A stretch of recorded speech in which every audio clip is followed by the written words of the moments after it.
So this is a sewing machine.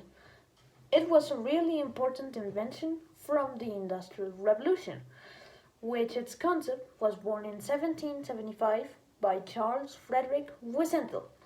He developed some prototypes executing this function.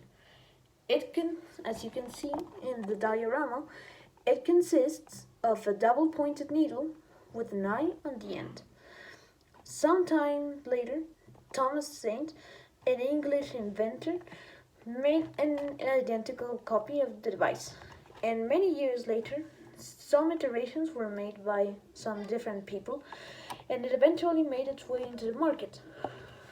This machine can be useful for stitching pieces out of fabric and making different objects like home decor items, pillows, and yes, dresses.